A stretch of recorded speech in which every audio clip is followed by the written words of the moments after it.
আজকে আমাদের আলোচনা হচ্ছে আউযু বিল্লাহি মিনাশ শাইতানির রাজিম। এই আয়াতকে সামনে রেখে আমরা ধারাবাহিক আলোচনা শুনবো, বলি ইনশাআল্লাহ। এই কথার অর্থ হচ্ছে আমরা পরম করুণাময় অসীম দয়ালু আল্লাহর কাছে, আমরা বিতাড়িত শয়তান থেকে কার কাছে আশ্রয় চাই? বলেন, কার কাছে আশ্রয় চাই? আল্লাহর কাছে আশ্রয় চাই। তো আসলে আমাদেরকে আল্লাহর কাছেই আশ্রয় চাইতে হবে। আল্লাহর আশ্রয়ে আশ্রিত যিনি, তার কোনো ভয় থাকবে। আল্লাহর আশ্রয়ে যিনি আশ্রিত, যিনি আল্লাহর আশ্রয়ে আছেন, যে নাকি যাকে নাকি আল্লাহ তাআলা আশ্রয় দিয়েছেন, তার কোনো চিন্তা ডর ভয় নাই। তাহলে আমরা কার আশ্রয়ে থাকতে চাই? বিপদ মুসিবত থেকে, আপনার জিন জাতির অনিষ্ট থেকে, এরপরে মানব জাতির শত্রুর অনিষ্ট থেকে, নানান ধরনের ক্ষতিগ্রস্ততা থেকে আমরা আশ্রয় চাই কার কাছে? আল্লাহর কাছে। এজন্য বেশি বেশি আমরা পড়ব আউযু বিল্লাহি মিনাশ শাইতানির রাজিম। নবী রাসূলগণ, যুগে যুগে নবী রাসূলগণ আল্লাহর কাছে আশ্রয় চেয়েছেন। আবার আমরাও আল্লাহর কাছে আশ্রয় চাই। আমাদের প্রিয় নবী মুহাম্মদুর রাসূলুল্লাহ সাল্লাল্লাহু আলাইহি ওয়াসাল্লাম, তিনিও সে আল্লাহর কাছে আশ্রয় চেয়েছেন। এই আউযু বিল্লাহ, আল্লাহর কাছে আশ্রয় চাওয়া, এটা কোরআনুল কারীমে অনেক জায়গায় এসেছে, বলি আলহামদুলিল্লাহ। যেমন আমি আপনাদের সামনে এক এক করে কোরআনের আয়াত থেকে কয়েকজনের আউযু বিল্লাহ পড়েছেন কিভাবে, এটা একটু আপনাদেরকে শোনাই। যেমন হযরতে নূহ আলাইহিস সালাম, আল্লাহর একজন পয়গম্বর, তিনি আউযু বিল্লাহ পড়েছেন, যেটা সূরা হুদের ৪৭ নম্বর আয়াতে এসেছে, বলে আলহামদুলিল্লাহ। হযরতে নূহ আলাইহিস সালাম সেই সময় পড়েছেন, আল্লাহ পাক বলেন, ক্বালা রব্বি ইন্নী আউযু বিকা আন আসআলাকা মা লাইসা লি বিহি ইলমু ওয়া ইল্লা তাগফির লি ওয়া তারহামনি আকুম মিনাল খাসিরিন। আল্লাহু আকবার। আল্লাহ পাক বললেন, নূহ আলাইহিস সালাম সেই সময় বলল যে রব্বি ইন্নী, হে আমার রব, যে ইন্নী আউযু বিকা আন আসআলাকা মা লাইসা লি বিহি ইলম, যে আমার প্রভু, হে আমার রব, আমি আপনার নিকট এমন বিষয়ের, এমন জ্ঞানের, এমন বিষয়ের আবেদন করা হতে আশ্রয় চাচ্ছি, যেই সম্বন্ধে, যেই জ্ঞানের ব্যাপারে আমার কোনো ধারণা নাই, যেটার, যেই জ্ঞান সম্পর্কে আমার কোনো আইডিয়া নাই, এটা সম্পর্কে আপনার কাছে আশ্রয় চাই। কার কাছে?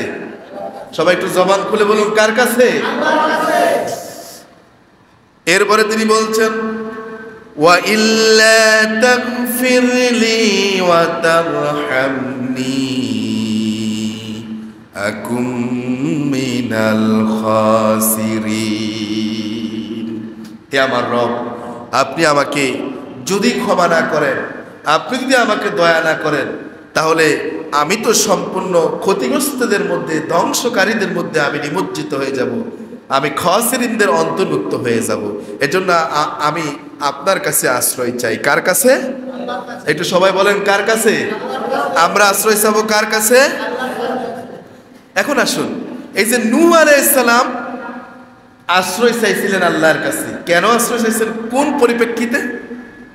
সেই সময় যখন আল্লাহ পাক নূহ আলাইহিস সালামকে যখন অর্ডার করলেন, ও নূহ, তুমি একটা নৌকা বানাও, একটা বড় একটা নৌকা বানাও, যখন ভয়াবহ বন্যা হবে, তুফান হবে, সব ডুবিয়ে দেব, তুমি শুধু এক আল্লাহর প্রতি যারা ঈমান এনেছে, তুমি নূহের প্রতি যারা ঈমান এনেছে, তাদেরকে তুমি ওই আল্লাহর তাওহীদপন্থী বান্দাদেরকে তুমি সেই নৌকায় উঠাবা, আর সবগুলোকে কাফের মুশরিকদেরকে আমি ওই বন্যায় সবাইকে তলিয়ে দেব। ইমানদারদের রক্ষা করবেন কে? ওই আদেশ পেয়ে যখন তিনি নৌকা বানালেন, এরপর যখন নূহ আলাইহিস সালাম জোড়াই জোড়াই করে বাছাই বাছাই করে তিনি আল্লাহর প্রতি যারা ঈমান এনেছে, তাওহীদের প্রতি যারা ঈমান এনেছে, নূহ আলাইহিস সালাম সেই ঈমানদারদেরকে সেই নৌকায় উঠাতে লাগলেন। নূহ আলাইহিস সালামের সন্তান, সেই সন্তান নূহ আলাইহিস সালামের ছেলে, সেই সন্তানকে নৌকায় উঠানো গেল না, তাকে শেষ করে দেওয়া হলো। সেই কাফের মুশরিকদের সাথে সেও সাগরে, সেও পানিতে ডুবিয়ে মরল। আবার প্রিয় ভাইয়েরা, নূহ আলাইহিস সালাম তখন আল্লাহকে ডাক দিয়ে বলে, ওয়ানাদা নূহুর রাব্বাহু ফাকালা রাব্বি ইন্নী ইবনী মিন আহলি ওয়া ইন্না ওয়া'দাকাল হক ওয়া আনতা আহকামুল হাকিমিন। আল্লাহু আকবার। নূহ আলাইহিস সালাম তখন আল্লাহকে বলতেছেন, হে আমার রব, আমার এই পুত্র তো আমারই পরিবার, এরা এই ছেলেটা তো আমারই আহল, আমার পরিবার, তবে আপনি কেন? হ্যাঁ, এ তো আমার পরিবারের অন্তর্ভুক্ত, তবে আপনি আপনার ওয়াদাও সম্পূর্ণ সত্য, আপনি সমস্ত বিচারকের আহকামুল হাকিমিন, আপনি সমস্ত বিচারকের শ্রেষ্ঠ বিচারক। কে? এত আসতে বললেন, সমস্ত বিচারকের শ্রেষ্ঠ বিচারক কে? নূহ আলাইহিস সালাম তার মানে বুঝাতে চাইলেন যে আপনার ওয়াদা মিথ্যে হতে পারে না। নূহ আলাইহিস সালাম তার মানে বুঝাতে চাইলেন আপনি কারো প্রতি অবিচার করেন। নূহ আলাইহিস সালাম তার মানে বুঝাতে চাইলেন যে এই তো আমার আহল, আমারই ছেলে, আমারই পরিবারের অংশ, তবে আমি নৌকাতে উঠলাম কিন্তু আমার ছেলেটারে আপনি ডুবাইয়া মারতেছেন, এটা কেমন কথা? আল্লাহ পাক জবাবে বললেন, আল্লাহ পাক তখন নূহ আলাইহিস সালামকে জানিয়ে দিলেন, বল, আল্লাহ পাক বলছেন, ইয়া নূহু ইন্নাহু লাইসা মিন আহলিক। হে নূহ, ইন্নাহু লাইসা মিন আহলিক, তুমি বলতেছো তোমার আহল, এই ব্যক্তি, এই সন্তানটা তোমার পরিবারের অন্তর্ভুক্ত নয়। কে বলতেছেন? আল্লাহ বলতেছেন। নূহ বলতেছে এ তো আমার ছেলে, আমার পরিবার, আমার আহল। আল্লাহ বলতেছেন এ তোমার পরিবারের অন্তর্ভুক্ত নয়। আল্লাহ পাক তারপরে বললেন, ইন্নাহু আমালুন গায়রু সালিহি। হে নূহ, এ তো হচ্ছে অসৎ কর্মপরায়ণ একজন লোক, এ হচ্ছে খারাপ কাজ করনেওয়ালা একজন, এ তোমার পরিবারভুক্ত হতে।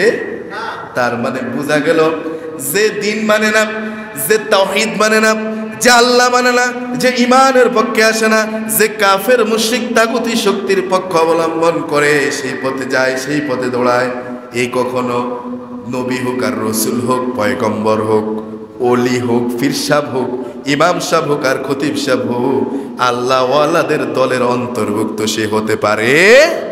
সে হতে পারে না। আল্লাহ পাক বললেন, ফালা তাসআলনি মা লাইসা লাকা বিহি ইলম। হে নূহ, এমন বিষয়ের আবেদন আমার কাছে করো না যেই বিষয়ে তোমার জ্ঞান নাই, যেই বিষয়ে যেই সম্বন্ধে তোমার কোনো ইলম নাই। তুমি মনে করতেছো তোমার পরিবারের অংশ, কিন্তু আমি তো দেখছি যে সে তোমার পরিবারের অন্তর্ভুক্ত না। মুমিনরা, তাওহীদপন্থীরা একটা আহল, গোটা দুনিয়া তাওহীদপন্থীরা একটা পরিবার। কথা বুঝে আসছে? এই পরিবারের অন্তর্ভুক্ত না। সুতরাং এ ব্যাপারে তোমার জ্ঞান নাই, যেই ব্যাপারে তোমার জ্ঞান নাই সে ব্যাপারে তুমি আমার কাছে আবদার করো না, আবেদন করো না। কে বলতেছেন? আল্লাহ বলতেছেন, ইন্নী আ'ইযুকা আন তাকুনা মিনাল জাহিলিন। আল্লাহ বলতেছেন, নূহ, আমি তোমাকে উপদেশ দিচ্ছি, তুমি অজ্ঞ লোক যারা, মূর্খ জাহেল যারা, এই জাহেল লোকদের অন্তর্ভুক্ত হইও না। কে বলতেছেন? আল্লাহ বলতেছেন। আমার প্রিয় ভাইয়েরা, এই ঘোষণা যখন আল্লাহ তাআলা দিলেন, আল্লাহ পাক সূরা হুদের 47 নম্বর আয়াত এবার বললেন নূহ আলাইহিস সালাম এবার আল্লাহকে বলতেছেন। নূহ আলাইহিস সালাম এবার বুঝতে পারলেন আসলে আমি হয়তো আমার ছেলে মনে করি, আমার আহলের অন্তর্ভুক্ত মনে করছিলাম, এজন্য আল্লাহর কাছে নিবেদন করছিলাম আল্লাহর কাছে, এজন্য আমি তার ব্যাপারে আমি আল্লাহর কাছে আবেদন করেছিলাম। কিন্তু আল্লাহ তাআলা যে আমাকে জানিয়ে দিলেন এটা তো সত্য, তার মানে তিনি বুঝতে পারলেন তার আবেদনটা তার বিবেকের জায়গায় ঠিক নয়, এলেমের জায়গায় তার ঘাটতি আছে, সে জানা নাই। এজন্য হযরত নূহ আলাইহিস সালাম তখন কি বললেন? রব্বি ইন্নী আউযু বিকা আন আসআলাকা মা লাইসা লি বিহি ইলম। আল্লাহু আকবার। নূহ আলাইহিস সালাম তখন এবার আল্লাহর কাছে বলতেছেন, আশ্রয় চাচ্ছেন, এবার আউযুবিল্লাহ পড়তেছেন। তিনি এবার আউযুবিল্লাহ পড়তেছেন কিভাবে?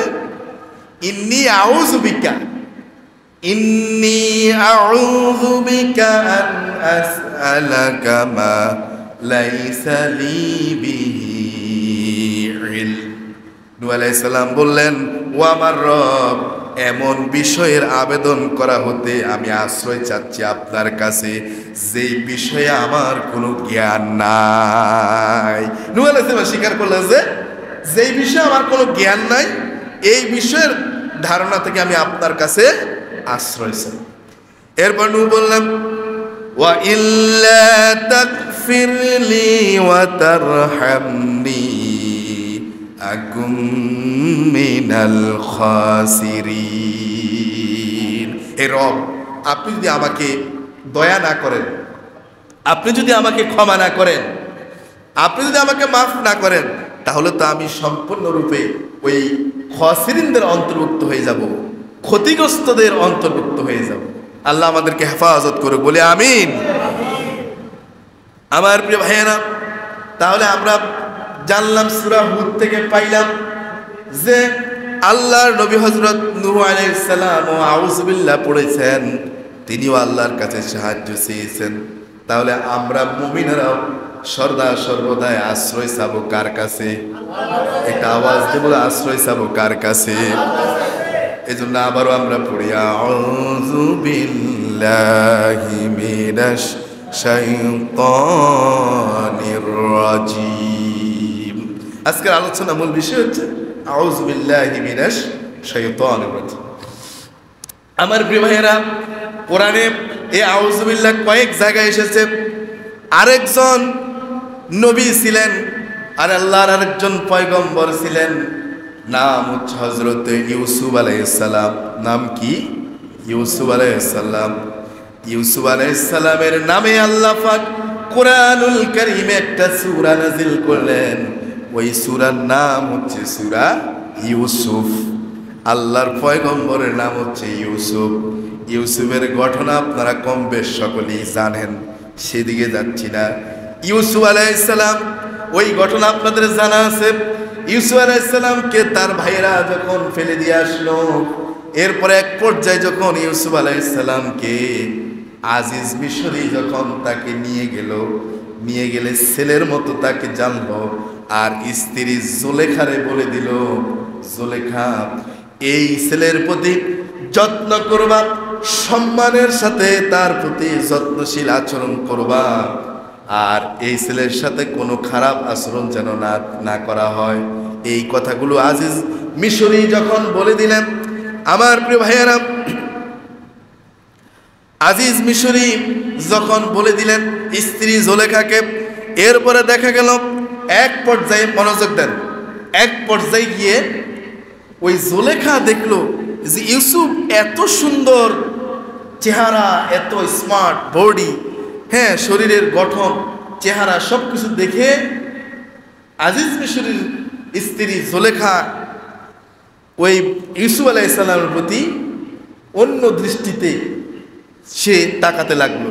এক পর্যায়ে যখন ইউসুফকে যখন সে প্রেম নিবেদনের প্রস্তাব করলো, এমনকি উভয়ে যখন জুলেখা কি করলো, ইউসুফকে একাকী রেখে ঘরের দরজা বন্ধ করে দিল। কোরআনে সেই কথাগুলো আসছে যে তারপর দরজা বন্ধ করে দিয়ে সে তখন তাদের কাম ভাব চরিতার্থ করবার জন্য তাদের সে একান্ত এই এই বিষয়টাকে তারা চরিতার্থ করার জন্য যখন ইউসুফকে যখন অফার করলো, আহ্বান জানানো, তখন আল্লাহ পাক এই কথাগুলো কোরআনে বলতেছেন। ইউসুফ আলাইহিস সালাম তখন এমন একটা পরিবেশে, এমন একটা সিচুয়েশনে, এমন এক পরিস্থিতির সম্মুখীন হয়ে গেলেন। ইউসুফ আলাইহিস সালামের পাশে কেউ নাই, সামনে কেউ নাই, পিছনে কেউ নাই, জুলেখা দরজা সব বন্ধ। এমন অবস্থায় ইউসুফ আলাইহিস সালাম আল্লাহর কাছে আউযু বিল্লাহ পড়লেন। সুবহানাল্লাহ। ইউসুফ আলাইহিস সালাম সেই সময় আল্লাহর কাছে আশ্রয় চাইলেন। কার কাছে আশ্রয় চাইলেন? আউযু বিল্লাহ পড়লেন কার কাছে? আল্লাহর আশ্রয়। আমার প্রিয় ভাইয়েরা, সেই কথা আল্লাহ রাব্বুল আলামিন সূরা ইউসুফের 23 নম্বর আয়াত আল্লাহ পাক বলছেন, وراودته التي هو في بيتها عن نفسه وغلقت الأبواب وقالت هيت لك قال معاذ الله إنه ربي أحسن مثواي إنه لا يفلح الظالمون। আল্লাহু আকবার। আল্লাহ পাক বলছেন, খেয়াল করেন, আল্লাহ তাআলা বলছেন যে সেই সময় ওয়ারাওয়াদাতুহু আল্লাতী হুয়া ফি বাইতিহা আন নাফসিহি, যখন ওই আজিজ মিশরীর স্ত্রী, নাম কি বলেন, তার নাম কি? জুলেখা। ওই জুলেখা যখন ইউসুফ যখন তার ঘরে ছিল, সে তখন অসৎ কামনা তার ভিতরে আসলো। জুলেখায় অসৎ কামনা চরিতার্থ করবার জন্য সে তখন কি করলো? ওয়াগাল্লাকাতিল আবওয়াবা, সে ঘরের দরজাসমূহ কি করলো? বন্ধ করে দিল। রুমের দরজা, ঘরের দরজা সব কি করে দিল? বন্ধ করে দিল। ওয়াকালাত হাইতা লাক, এরপর ঘরের দরজা সব বন্ধ হয়ে যাওয়ার পর এবার জুলেখা তার দিকে ইঙ্গিত করে বলতেছে, আসো আমরা ওই কাম চরিতার্থ নিবারণ করি, আমরা একটু মজা নেই, আসো, আমি আর তুমি, এখানে আর কেউ নাই, আসো। যখন ইউসুফের দিকে যখন এই কুপ্রস্তাবটা যখন সামনে থ্রো করা হলো, আল্লাহর পয়গম্বর নবী হযরত ইউসুফ আলাইহিস সালাম এই জুলেখার এই জবাবে, সে জবাব কত সুন্দর করে জবাব দিয়ে দিচ্ছে। আল্লাহ পাক বললেন, ইউসুফ আলাইহিস সালাম বললেন, মাআযাল্লাহ, আমরা পড়ি আউযু বিল্লাহ, মাআযাল্লাহ, আমি আল্লাহর কাছে আশ্রয় চাই। কার কাছে? আউযু বিল্লাহ, আশ্রয় চাই কার কাছে? মাআযাল্লাহ, কার কাছে আশ্রয় চাই? আমার প্রিয় ভাইয়েরা, ইউসুফ আলাইহিস সালাম বললেন, আমি আল্লাহর কাছে আশ্রয় প্রার্থনা করছি। ইন্নাহু রব্বি, তোমার স্বামী হচ্ছে আমার রব, মালিক। তখনকার সময়ে মিশরের মানুষ একজন সম্মানিত ব্যক্তিকে, মর্যাদাশীল ব্যক্তিকে, মুরব্বী একজন ব্যক্তিকে, সম্মানিত কাউকে বুঝাবার জন্য তারা রব শব্দ ব্যবহার করত। তখনকার জুলেখাকে বোঝানোর জন্য এটাই বুঝাতে চাইলেন। ইউসুফ বললেন, ইন্নাহু রব্বি, তোমার স্বামী মানে আজিজ মিশরি হচ্ছে আমার মালিক। এরপর ইউসুফ আলাইহিস সালাম বললেন, আহসানা মাসওয়ায়া, তিনি তো আমাকে সযত্নে, অত্যন্ত আদরের সাথে সম্মানজনকভাবে থাকতে তিনি আমাকে ব্যবস্থা করে দিয়েছেন। আলহামদুলিল্লাহ। স্বীকার করতেছে যে তিনি এমন একটা জায়গা থেকে আমার উঠে আনছেন, এমন এক জায়গা পরিবেশ থেকে আমার আনি, তিনি সম্মানের সাথে তোমার বলে দিয়েছিল না যে এই ছেলেটির সাথে কোনো রকম ছেলেটি যেন কষ্ট না পায়, ওর অসম্মানী যেন না হয়। তো তিনি আমার রব, তিনি আমার মালিক, তো তিনি তো আমাকে সম্মানের সাথে থাকার একটা সুন্দর প্লেস ব্যবস্থা তিনি করে দিয়েছেন। এরপরে ইউসুফ আলাইহিস সালাম বললেন, ইন্নাহু লা ইউফলিহুল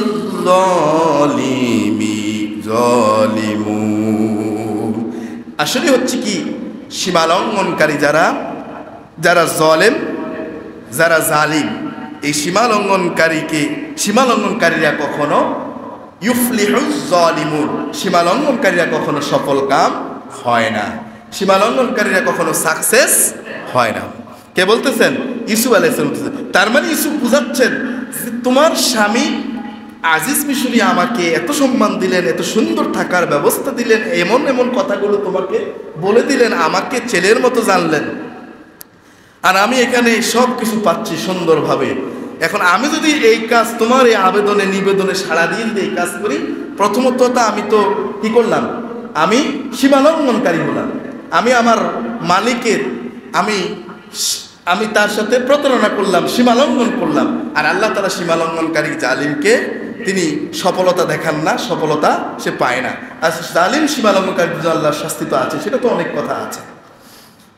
আমার প্রিয় ভাইয়েরা, ইউসুফ আলাইহিস সালাম সেই সময় যখন দরজা জানালা সব বন্ধ, যখন কেউ তার কাছে নাই, সেই সময়ও তো তিনি একজনের কাছে আশ্রয় চেয়েছিলেন। আজও আমরা একজনের কাছে আশ্রয় চাই। সকলে আওয়াজ দিয়ে বলুন তো তিনি কে? আর আওয়াজ দিয়ে বলুন তিনি কে? তাহলে আমার সাথে সকলে পড়ুন, আউযু বিল্লাহি মিনাশ শাইতানির রাজিম। সে আল্লাহর কাছে সাহায্য চাই। প্রিয় ভাইয়েরা, বিতাড়িত শয়তানের ওয়াসওয়াসা আছে না নাই? এত আসতে বললেন আছে না নাই? শয়তান সব সময় পিছনে লাগা আছে না নাই? এই শয়তানের ওয়াসওয়াসা থেকে, জিন জাতির অনিষ্ট থেকে, মানব জাতির অনিষ্ট থেকে, সমস্ত ক্ষতি অনিষ্ট ধ্বংস থেকে, সমস্ত আপনার বিপদ মুসিবত থেকে আশ্রয় চাই কার কাছে? আরেকটা আওয়াজ দেবুন, আশ্রয় চাই কার কাছে? তাহলে ইউসুফ আলাইহিস সালাম সেই সময় যে আশ্রয় চেয়েছিলেন আল্লাহর কাছে, আল্লাহ কি হযরত ইউসুফ আলাইহিস সালামকে আশ্রয় দেন নাই? বলেন দেন নাই? আমার প্রিয় ভাইয়েরা, নূহ আলাইহিস সালাম, যেটা সূরা হুদে এসেছে 46, 45, 46, 47 এদিকে আয়াতগুলোতে, যে সূরা হুদের মধ্যে নূহ আলাইহিস সালামের সন্তানকে নিয়ে যেই কথাগুলো এসেছিল, আল্লাহ যে বলেছিল, ও নূহ, যেই বিষয়ে তোমার ইলম নাই, জানা নাই, এই বিষয়ে তুমি আমার কাছে আবেদন করো না। নূহ আলাইহিস সালাম সাথে সাথে আল্লাহর কাছে আশ্রয় চাইলেন।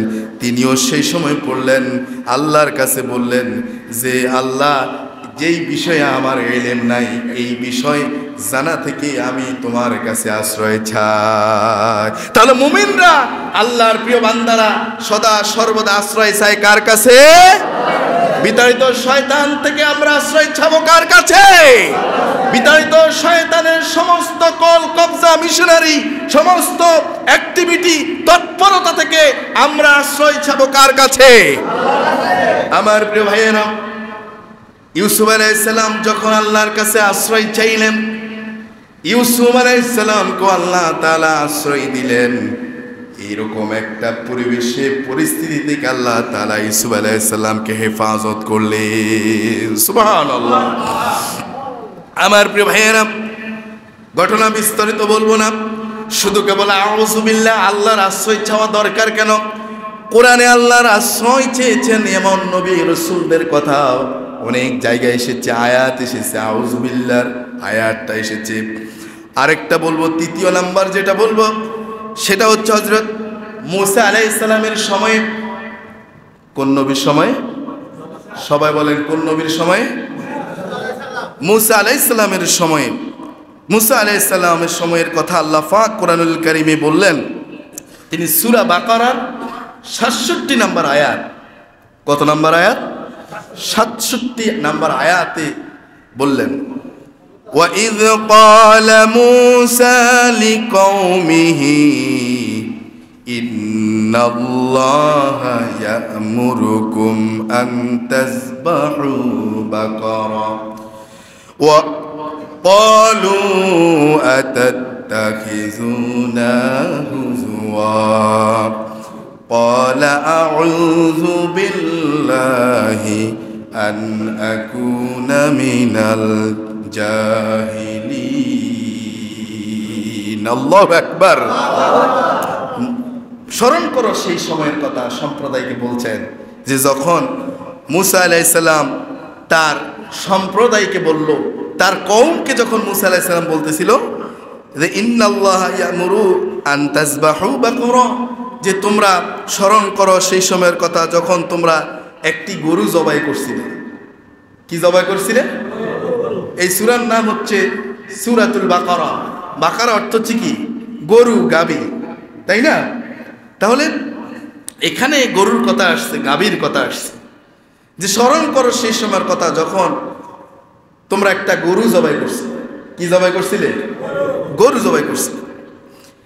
তখন মূসা আলাইহিস সালাম বলল যে তোমরা একটা গরু জবাই করো। আল্লাহ বললেন স্মরণ করো। মূসা আলাইহিস সালাম বললেন, তার কওমকে বললেন তোমরা একটা গরু জবাই করো, গাভী জবাই করো। তখন তার সম্প্রদায়রা বলল, ক্বালু, তারা বলল, আতাত্তাখিযুনা হুজুয়া, তুমি কি আমাদের সাথে উপহাস করছো নাকি? ও মূসা, তুমি কি আমাদের সাথে ঠাট্টা করছো নাকি, মজা করো নাকি? তার কওমরা জবাবে এটা বলল।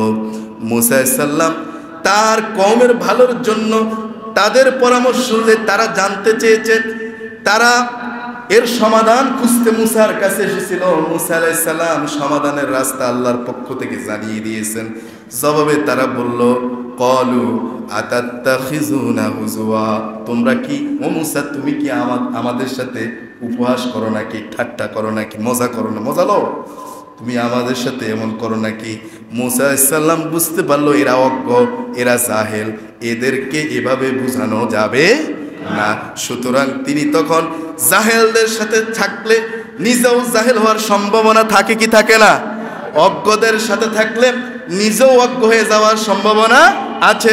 মূসা আলাইহিস সালাম তখন সাথে সাথে তিনি বললেন ক্বালা আউযু বিল্লাহি আন আকুনা মিনাল জাহিলিন। মূসা আলাইহিস সালাম তখন সাথে সাথে বলল, হে আমার রব, আমি আপনার কাছে আশ্রয় চাচ্ছি যেন আমি মূর্খদের অন্তর্ভুক্ত না হই, আমি যেন জাহেলদের অন্তর্ভুক্ত না হই, আমি আপনার কাছে আশ্রয় চাই। তার মানে এখানেও মূসা আলাইহিস সালাম আশ্রয় চাইলেন কার কাছে? এখন এটার একটা ঘটনা আছে। ঘটনাটা হচ্ছে তাফসিরে কিতাব এসেছে, তাফসির ইবনে কাসিরে এসেছে যে সেই সময় মূসা আলাইহিস সালামের সময়ে একজন লোক ছিল, ধনী লোক, অর্থবিত্ত, জায়গা জমি অনেক ছিল, কিন্তু সে ছিল বন্দা, মানে তার কোনো সন্তান হয় না।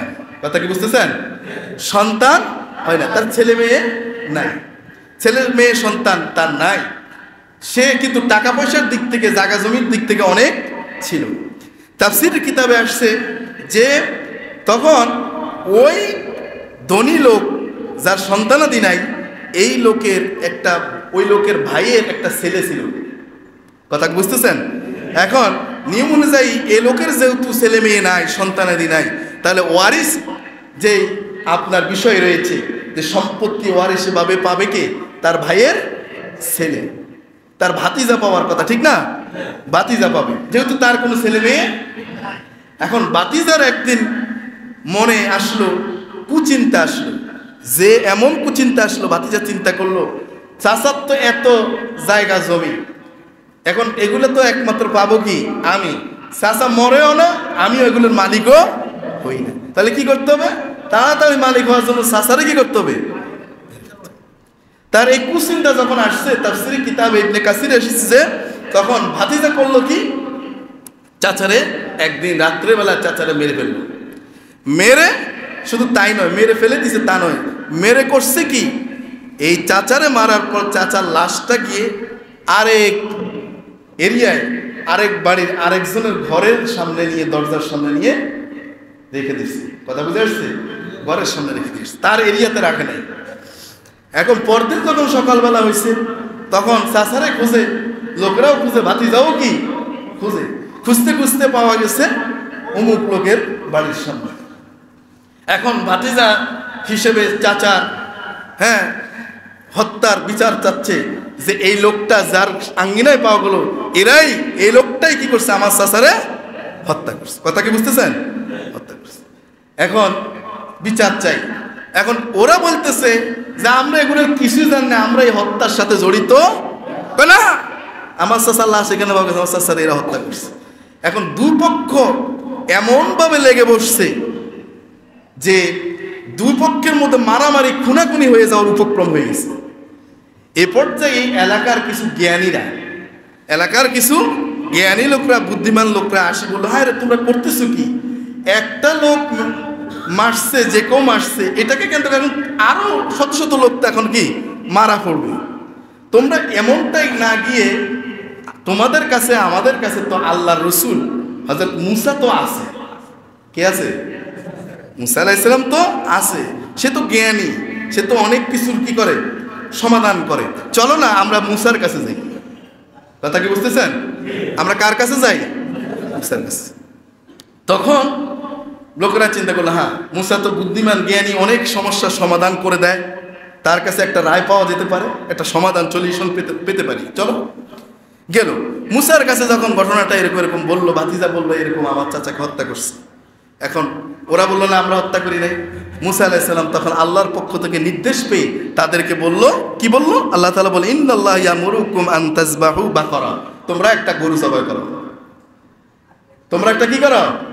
গরু জবাই করো, গাভী জবাই করো। তখন এরা বললো যে তুমি কি আমাদের সাথে কি উপবাস করো নাকি? গরু জবাই করলে হইবে কি? গাভী জবাই করলে হবেটা কি? বললো হ্যাঁ জবাই করো। তখন এক পর্যায়ে তারা গিয়ে বললো যে আচ্ছা গরু যে জবাই করবো, গরুটার কালার কেমন হবে? তখন বললো যে এরকম। বললো যে এটার আকৃতি কেমন হবে, এটা বয়সটা কেমন হবে, মানে নানান প্রশ্ন। আর মুসা নানান প্রশ্নের জবাবে নানান উত্তর দিচ্ছে। ওরা মূলত একটা গরু জবাই করলেই হতো, যে কোনো একটা গরু জবাই করলেই কি হতো। আল্লাহ তো এখানে বলে নাই যে গরুটাই এমন এমন আকৃতির হতে হবে, এমন রঙের হতে হবে, বয়সটা এত থেকে এত এর ভিতরে হতে হবে, কঠিন করে নাই। কিন্তু ওরা যখন বারবার মুসা আলাইহিস সালামকে প্রশ্ন করছিলেন, তখন এদের জন্য গরু জবাই করাটা, গরুটা সিলেক্ট করাটা তাদের জন্য কি হয়ে গেছে? কষ্টকর হয়ে গেছে। এই কথাগুলো এই যে কোরআনুল কারীমের সূরা বাকারার এই যে আপনার এখানে আমি বললাম আপনাদের সামনে যে 67 নম্বর আয়াত, 68, 69, 70 আগ পর আপনার বাসায় গিয়ে দেখলে যে দেখবেন যে সমস্ত কথাগুলো সেখানে আছে। যে মুসা আলাইহিস সালামকে যখন প্রশ্ন করতেছে, মুসা আলাইহিস সালাম জবাব দিতেছে, আর এতে করে এরা এমন এক গেড়া কলে পেঁচে পড়ে গেছে। এখন গরু সিলেক্ট করা, যেই গরু জবাই করার জন্য বলা হচ্ছে, এই গরুটা খুঁজতে খুঁজতে তারা পাচ্ছে না। খুঁজতে খুঁজতে অবশেষে এক কৃষকের একটা গরু পাইছে। কৃষক যখন জানছে যে এরা তো গেড়া কলে বসছে, কৃষক তখন এটার দাম এমন হাঁকাইছে যেটা মানে অনেকের পক্ষে ক্রয় করা সম্ভব নয়। কারণ কৃষক দেখছে যে এই পুরা এলাকা তারা ঘুরতে ঘুরতে আমার গরুটাই ঠিক সেম, তাইলে সে তখন ওই গরু সাড়মার ওজন, স্বর্ণের ওজন সে চেয়ে বসছে। তখন তারা কি করবে? বাধ্য হই, তারা নিজেরাই তো নিজেদের উপরে বিধানকে কঠোর করে নিয়েছে। তখন তারা বাধ্য হয়ে ওর গরুটা নিছে। ওই গাভীটা নেওয়ার, গরুটা নেওয়ার পর তারা কি করছে? জবাই করছে।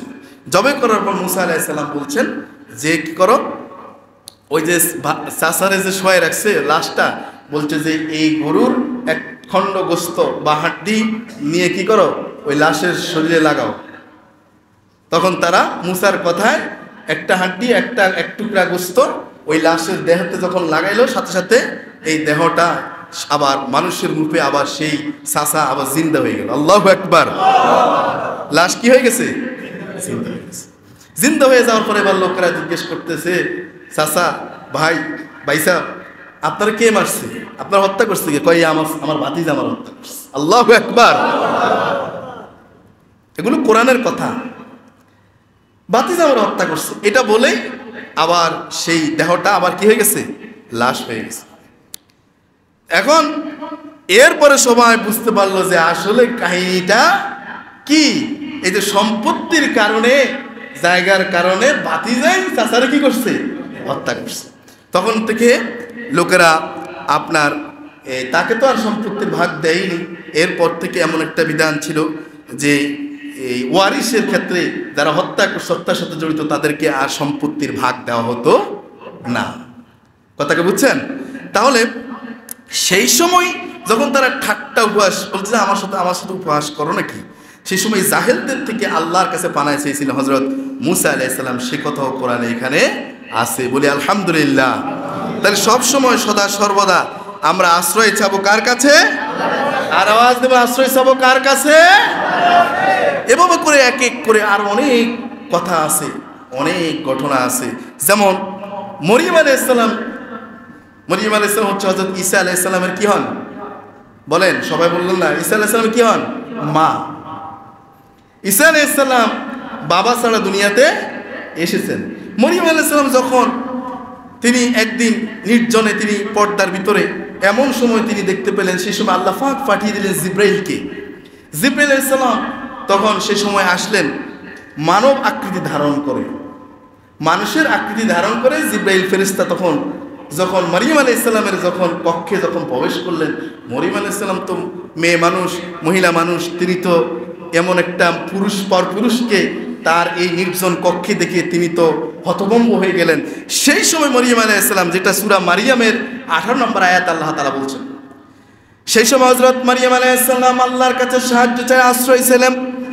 মরিয়ম তখন বললেন, ক্বালাত ইন্নী আউযু বিররহমানি মিনকা ইন কুনতা তাকিয়া। আল্লাহু আকবার। মরিয়ম আলাইহিস সালাম বললেন যে তুমি যদি আল্লাহকে ভয় করো, তুমি যদি আল্লাহকে ভয় করে থাকো, তাহলে আমি তোমার থেকে ওই দয়াময়ের আল্লাহর কাছে আশ্রয় চাচ্ছি। কার কাছে? বলেন, মরিয়ম আলাইহিস সালাম এই সিচুয়েশনে, এই অবস্থায় আশ্রয় চাইলেন কার কাছে? আল্লাহর কাছে। অর্থাৎ আল্লাহ তাআলা মরিয়ম আলাইহিস সালামকে সন্তান দিবেন পিতা ছাড়াই। আল্লাহর পক্ষে সম্ভব কিনা? বলেন, সম্ভব কিনা? আদম হাওয়া কোনো বাবা মার পেট থেকে আসেন নাই, কিন্তু আল্লাহ তাআলা তাদেরকে পাঠিয়েছেন। ঈসা আলাইহিস সালামের বাবা নেই, ঈসা আলাইহিস সালাম মরিয়মের গর্ভে এসেছেন। এটা আল্লাহর তাআলার পক্ষে এটা সম্ভব। কথা বলে ঠিক কিনা? তাহলে এভাবে করে যে এই যে আল্লাহর কাছে আশ্রয় চাইছিলেন মরিয়ম আলাইহিস সালাম, আল্লাহর কাছে আশ্রয় চাইছে, আল্লাহ তাআলা তাকে দুটা এই আউযু বিল্লাহ, আল্লাহর কাছে আশ্রয় চাওয়ার অ্যাকশন, আল্লাহ তাআলা দুইটা জিনিস মরিয়মকে দান করেছে, দুইটা নিয়ামত দান করেছেন। সুবহানাল্লাহ। একটা হচ্ছে পিতা ছাড়া, অর্থাৎ মরিয়মের স্বামী ছাড়া মরিয়ম আলাইহিস সালামকে সন্তান দান করেছেন। সুবহানাল্লাহ। আরেকটা হচ্ছে যখন এ নিয়ে বিতর্ক হলো, এ নিয়ে যখন নানান সমস্যা, তখন তার সন্তান অর্থাৎ পুত্রের জবানেই মরিয়মের সতীত্বের প্রমাণ করে দিলেন আল্লাহ তাআলা। সুবহানাল্লাহ। ছেলের জবানে তার মায়ের সতীত্বের প্রমাণটা আল্লাহ পাক দিয়ে দিলেন। সুবহানাল্লাহ বিহামদিহি। কারণ সেই সময় মরিয়ম আলাইহিস সালাম আল্লাহর কাছে কি চাইছেন? আশ্রয় চাইছেন। তার মানে যে ব্যক্তি আল্লাহর কাছে আশ্রয় চায়, যে মুসলমান আউযু বিল্লাহ পড়ে আল্লাহর কাছে আশ্রয় চায়, আল্লাহ তাকে আশ্রিত দেন, আল্লাহ তাকে আশ্রয় দেন। আল্লাহর আশ্রিত যে থাকে তার কোনো চিন্তা, ডর, ভয় নাই। কথা বলে ঠিক কিনা? তাহলে আমরা কার আশ্রয় চাই? আমরা কার আশ্রয় চাই? এজন্য বেশি বেশি আমরা পড়বো আউযু বিল্লাহি মিনাশ শাইতানির রাজিম। আবার পড়ুন আউযু বিল্লাহি মিনাশ শাইতানির রাজিম। আল্লাহ তাআলা আমাদের সকলকে তার আশ্রয়ে কবুল করুন বলে আমিন। ইনশাআল্লাহ আমরা আগামী জুমা এই বিষয়ে সামনের দিকে আলোচনা শুনবো। আল্লাহ পাক আমাদেরকে সে তৌফিক দান করুক, আমিন। আমা তৌফিক ইল্লা বিল্লাহ। আসসালামু আলাইকুম ওয়া রাহমাতুল্লাহি ওয়া বারাকাতুহু।